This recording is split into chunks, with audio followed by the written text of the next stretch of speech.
Bienvenue dans Afrique Presse, l'émission débat RFI TV5 Monde. À mes côtés, Hassan Diop de Radio France Internationale, Marie-Roger Billois d'Africa International et Vincent Hugeux de l'Express. Au sommaire, Sénégal, Karim Wade est libre. Il a bénéficié d'une grâce présidentielle. Macky Sall en avait fait la promesse au calife général des Mourides, à qui il avait annoncé que le fils et ancien ministre d'Abdoulaye Wade serait libéré avant la fin du Ramadan. Congo, 3 mois après la présidentielle, l'opposition ne reconnaît toujours pas la victoire de Denis Sassou Nguesso, réélu dès le premier tour avec 60% des suffrages. Suspecté d'organiser une insurrection, le général Jean-Michel Mokoko a été arrêté cette semaine. Et c'est dans ce climat de tension qu'un incendie d'origine criminelle a ravagé une partie de l'ambassade du Congo à Paris. Incarcéré à la maison d'arrêt de Rebeuss depuis 2013, Karim Wade avait été condamné à 6 ans de prison pour enrichissement illicite. Depuis hier soir, il est libre, mais les sanctions financières demeurent. L'ancien ministre devra rembourser 139 milliards de francs CFA. Depuis Dakar, la réaction de Fadel Barro du mouvement Y en a marre, une réaction recueillie par Mathieu Milcan. Ce que nous constatons, c'est qu'aujourd'hui, il y a une justice pour les forts qui rend forts les plus forts et une justice pour les faibles qui rend faibles les plus faibles. Nous, qu'il libère Karim Wade ou qu'il ne libère pas Karim Wade, Karim a été déjà jugé et condamné par la justice sénégalaise. C'est extrêmement important. Aujourd'hui, il y a de l'argent des Sénégalais. On l'accuse et le tribunal l'a établi que, par devers lui, il y a de l'argent qui appartient aux Sénégalais et cet argent doit être rapatrié. Même s'il libère Karim Wade, cet argent-là, on doit le rendre aux Sénégalais parce que cet argent peut servir à faire des hôpitaux. La libération de Karim Wade, en réalité, c'est cerise sur le gâteau. C'est ce qui montre définitivement que Macky Sall, le président Macky Sall et son régime n'ont jamais été intéressés par la traque des biens mal acquis. Hassan Diop, c'est un sentiment partagé par la majorité de la société civile sénégalaise, mais Macky Sall a pu s'affranchir de toutes ces pressions. Écoutez, moi je pense que les propos de Fadel Barro sont des propos un peu démesurés. D'abord, lorsqu'il dit qu'il faut que l'argent soit rapatrié, rappelons que cette grâce présidentielle ne soustrait pas Karim Wade aux amendes que vous avez évoquées. Donc les sanctions financières restent. Par conséquent, le Sénégal, par tous les moyens, cherchera à rapatrier ces fonds et sans doute à les réinjecter dans les fonds publics pour financer la santé, l'école, pourquoi pas. Deuxième chose, s'attaquer à Macky Sall ou personnaliser le débat, c'est aussi faire preuve de mauvaise foi. Macky Sall, qu'a-t-il fait? Il a exercé son droit régalien, son droit légitime de gracier. Karim Wade n'a pas été le seul à être gracié. L'accusé de faire de la politique... Ses complices également. Ses complices également. Ils ont été condamnés. L'accusé de faire de la politique, mais c'est son job. Un président de la République doit faire de la politique.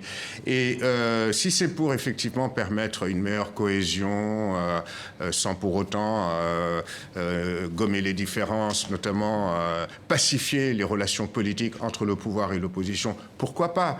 Et je constaterai simplement qu'il a exercé son droit de grâce en faveur de Karim Wade alors que celui-ci a quand même accompli la moitié de sa peine. C'est une chose que l'on fait traditionnellement au Sénégal, peut-être pas pour des personnalités très connues.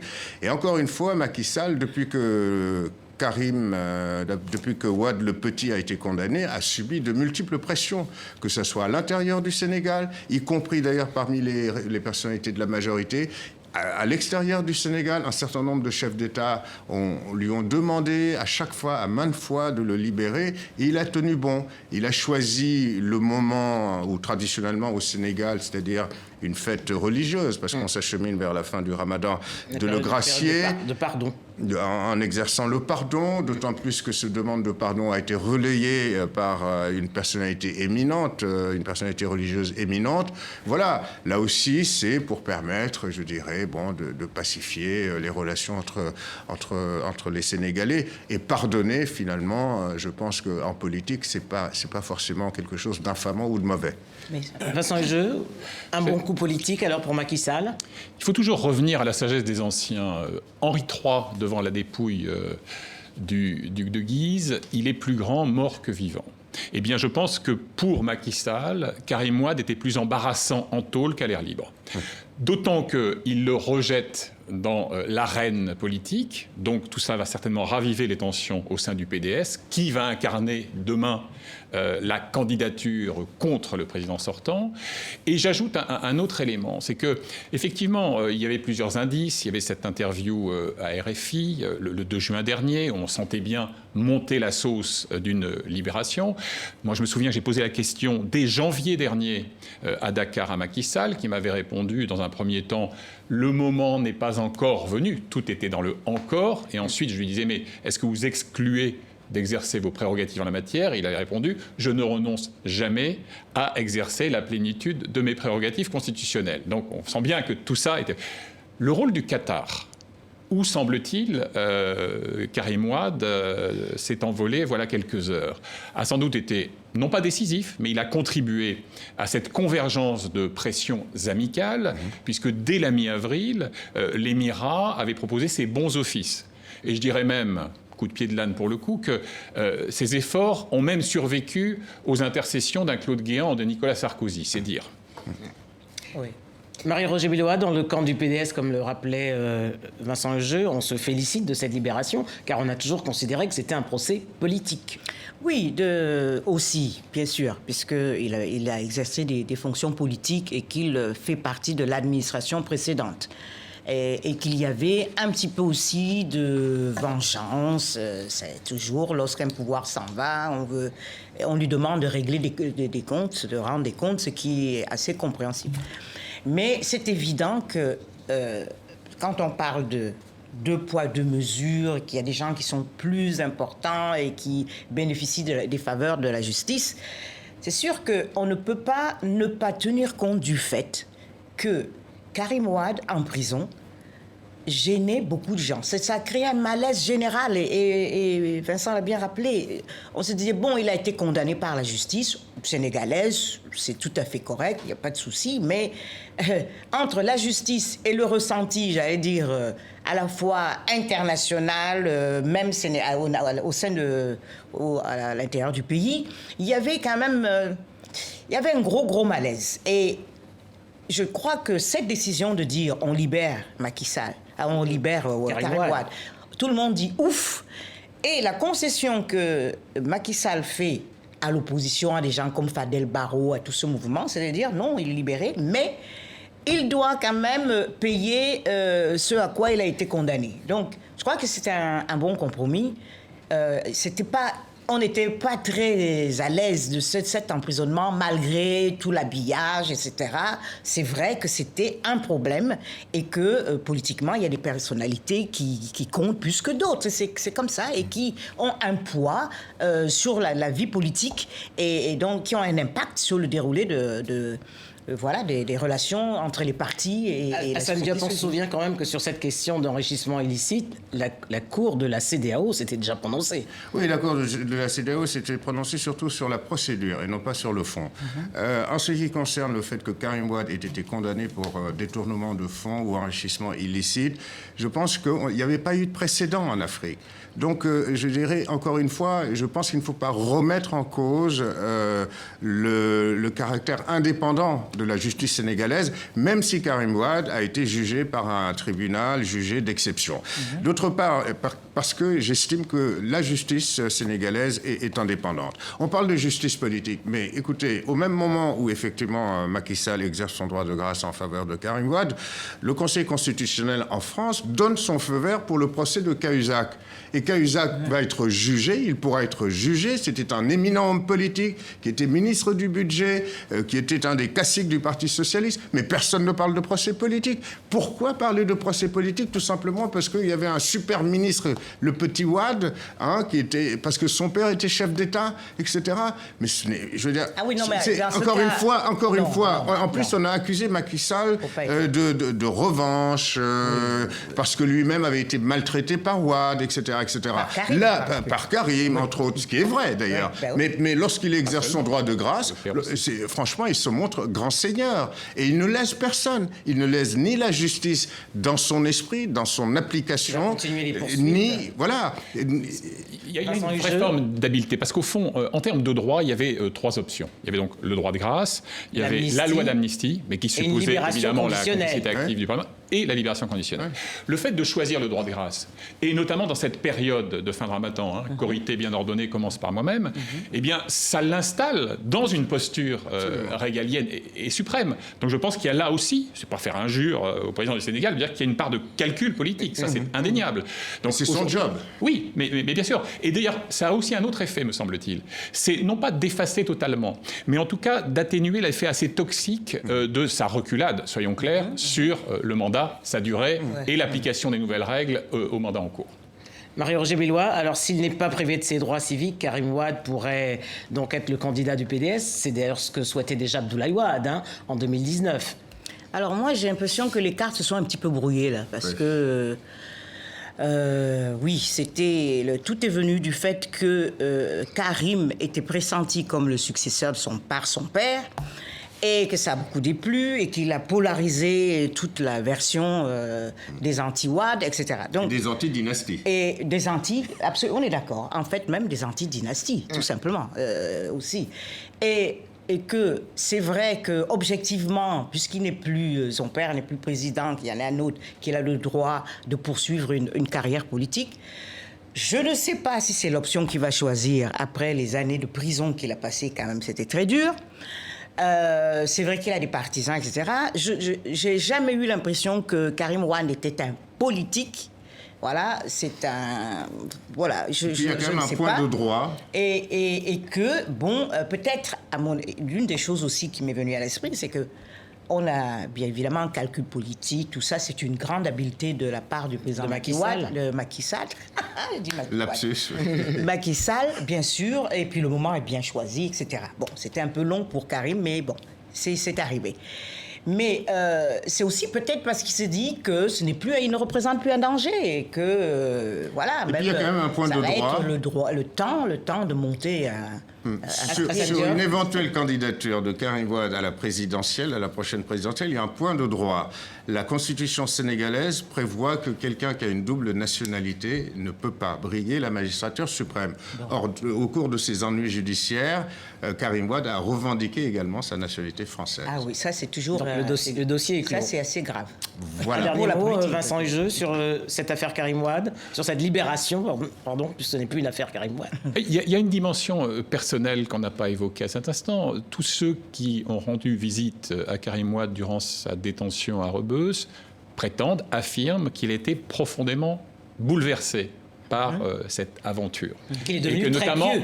Voilà. Très pieux. Donc, est-ce que lui-même, aujourd'hui, indépendamment de tous les écueils partisans qu'on a évoqués à l'instant, considère qu'il doit revenir dans l'arène du combat terrestre? Voilà. Ça, franchement, il est le seul à pouvoir le dire. Absolument. Voilà. Affaire à suivre. À présent, le Congo, arrivé 3e à la présidentielle en mars dernier, avec 14% des suffrages. Le général Jean-Michel Mokoko n'aurait pas joui longtemps de son statut d'opposant. Accusé d'avoir voulu renverser le président congolais en 2007, le 16 juin dernier, Jean-Michel Mokoko a été conduit à la maison d'arrêt de Brazzaville. Les associations dénoncent une radicalisation du pouvoir. Je vous propose d'écouter le coordonnateur de l'association Sassoufi, André Gambé, qui était l'invité du 64 minutes de TV5.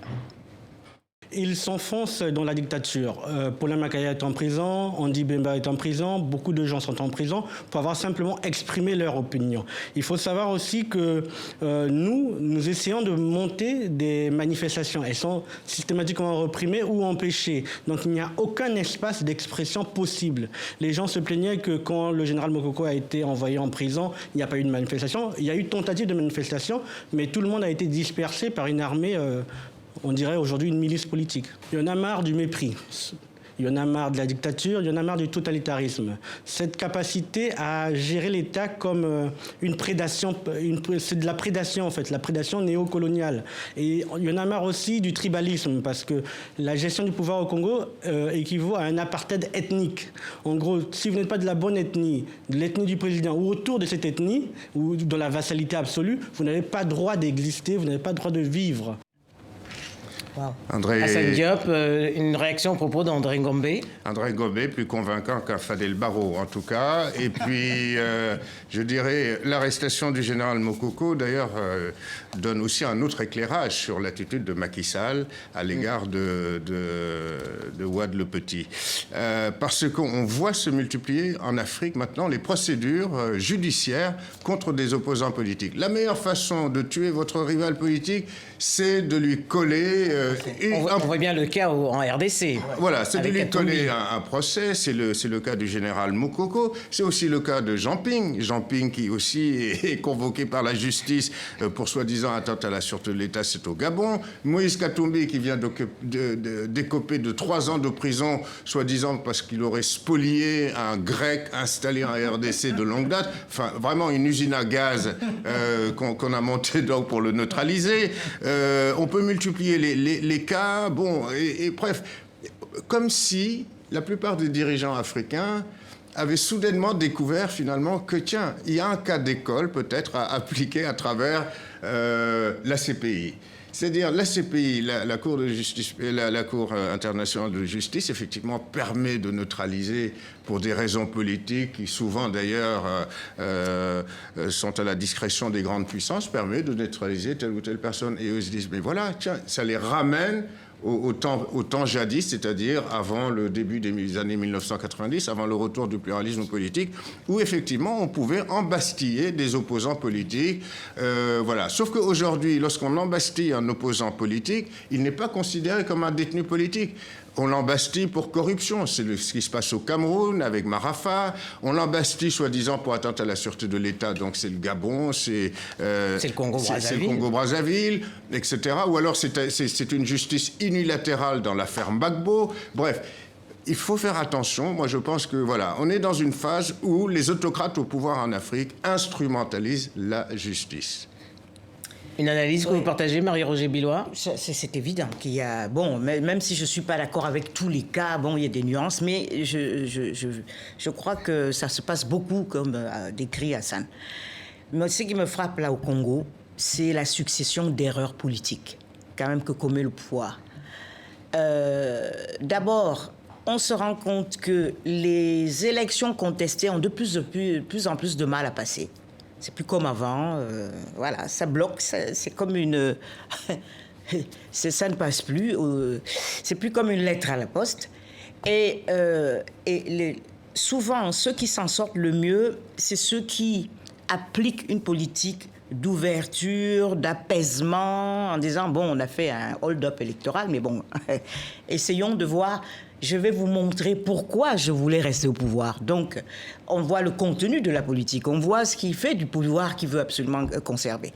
Dans le cas du Congo, déjà, le fait de mettre le général Mokoko en résidence surveillée était déjà un problème. C'était un problème. Maintenant, carrément l'arrêter, tu dis, mais qui c'est qui conseille le président Sassou ? Qu'est-ce qu'ils veulent ? Ils veulent l'explosion sociale. Quel intérêt à l'arrêter aujourd'hui et pas avant l'élection ? Mais absolument, mais qui c'est qui le conseille ? C'est les faucons qui prennent le devant de la scène dans un contexte, il faut apaiser, il faut jouer l'apaisement, où les Congolais se sentent exclus et méprisés. On a vu le jeune, mais ça, je peux vous dire, je rencontre dans la rue des groupes qui essayent de faire des manifestations. J'y sont allés devant une résidence du président Sassou et certains qui me disent, vous voyez maman, comme il parle, maman, on n'a rien à manger. Et vous voyez, c'est-à-dire que c'est tellement profond et... Comment dire, tellement évident que c'est pas comme ça qu'il faut faire, qu'on se demande quel résultat il va obtenir. Voilà, c'est vraiment... Quel intérêt avait Sassou Nguesso à arrêter Jean-Michel Mokoko, maintenant Vincent Hugeux ? La fuite en avant, à la fois caporaliste et clanique, est absolument incontestable. Elle est étayée par toute une série d'évictions, de promotions, y compris dans l'appareil sécuritaire, d'ailleurs. Ce qui me frappe le plus, c'est que J3M, Jean-Marie Michel Mokoko, incarne un véritable danger. Ce n'est pas un Olibrius venu d'on ne sait où, de la diaspora, qui n'a pas mis les pieds au Congo depuis 17 17 ans. C'est quelqu'un qui est du système. C'est quelqu'un qui a été chef d'état-major pendant 6 ans. Il n'a quitté son poste de conseiller paix et sécurité qu'en février, au moment où il a pris sa décision de se lancer dans la compétition électorale. C'est un Saint-Cyrien, c'est quelqu'un qui a des réseaux. Il a à ses côtés Charles Zacharie Bouaou, ancien ministre de la Défense, donc encore du cœur du système sécuritaire.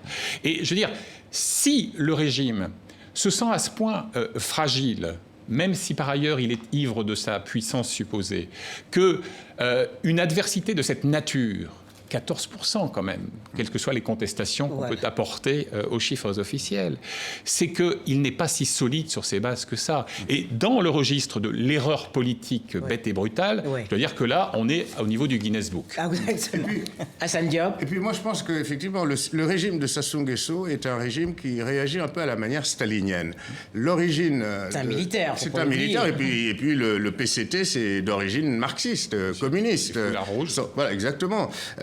Et pourquoi je le dis? C'est que tous les hommes du Sérail qui ont été en rupture de banc, la plupart d'entre eux se sont retrouvés derrière les barreaux. Ça a été le cas du numéro 2, de l'ex-numéro 2 des renseignements, dont j'ai oublié le nom. Ah oui, pour l'histoire de l'explosion de... Voilà, qui est arrivé il y a 2 ans. De Mpila, on a vu sa résidence à Brazzaville investie. Il a été violemment arraché à sa famille. Il est en tôle. La procédure judiciaire depuis est sous l'étoigneur, sous le boisseau, sous l'étouffoir. Et voilà. Et à chaque fois qu'on se dresse contre M. Sassou Nguesso, une figure, encore une fois, et je pèse mes mots, une figure quelque part stalinienne, eh bien, on le paie très cher. Et c'est ce qui se passe. Marie-Roger Bilois, c'est donc un début de mandat difficile pour Sassou Nguesso. Oui, et j'insiste beaucoup sur l'entourage et le type de conseil politique qu'il reçoit pour gérer cette période difficile. Et pourquoi ce ne serait pas une décision de Sassou Nguesso lui-même? Mais Quel oui, conseil? mais certainement. Mais enfin, on peut en douter lorsqu'on connaît l'homme, et c'est mon cas sur la durée. On peut se dire que ce type de décision ne lui ressemble pas vraiment. On peut se le dire, mais il est responsable. Mais c'est très important aussi de s'entourer de gens qui ont une vision inclusive de la société congolaise, qui réalise que le système a beaucoup déraillé, qui réalise que le chef doit rassembler et non pas diviser, et qu'il ne faut pas appuyer sur les lignes de fracture en mettant des gens en prison au moment où il ne faut pas, des gens qui représentent quand même une bonne partie de l'opposition et qui représentent une forme d'espoir pour beaucoup de Congolais. Donc, c'est des choses d'un autre âge, et je pense que je ne sais pas où ils vont aller, je ne sais pas si tout ça va continuer, parce que si on arrive à des explosions sociales, on peut avoir la chute du régime, tout ça n'est pas exclu. Ou alors un bain de sang.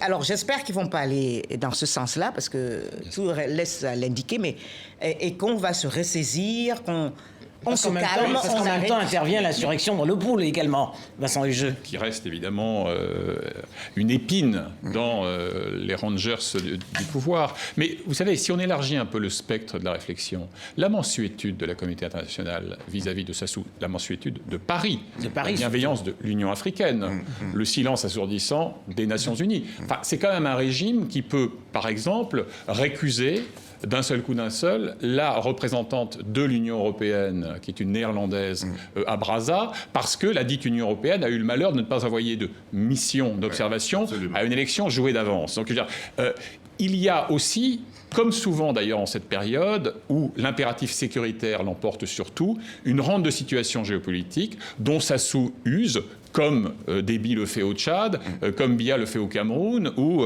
comme Bongo le fait au Gabon.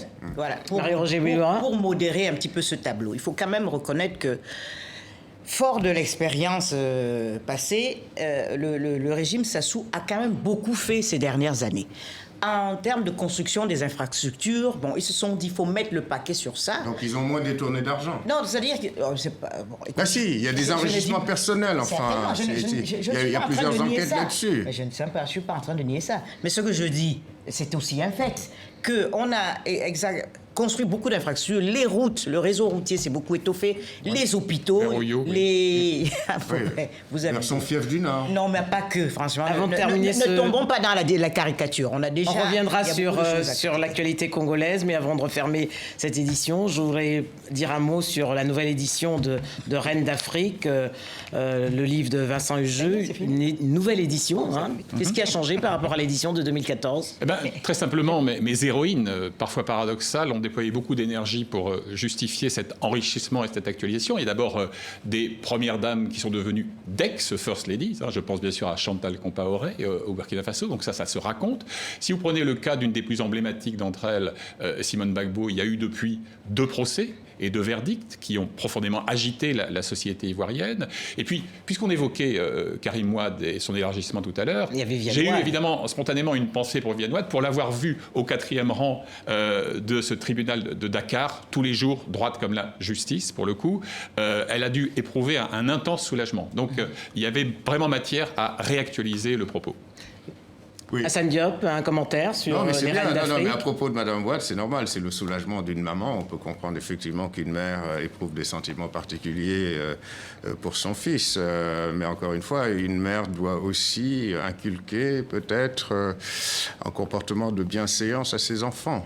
Bon, mais quand J'en même, dirai pas plus. Moi, juste Une un mot. seconde, Marie-Roger. Une seconde, je dirais qu'il ne faut jamais sombrer dans la caricature lorsqu'on parle des premières dames. Elles sont aussi des femmes respectables et qui font, certaines sont respectables et qui font beaucoup dans l'humanitaire autour d'elles et même de manière, j'allais dire pas publique et qui aident leurs concitoyens. Voilà. C'est la fin d'Afrique Presse. Merci à Hassan Diop de Radio France Internationale, à Marie-Roger Bilois d'Africa International et à Vincent Hugeux de l'Express. Vous pouvez revoir cette émission sur les sites de RFI et de TV5 Monde.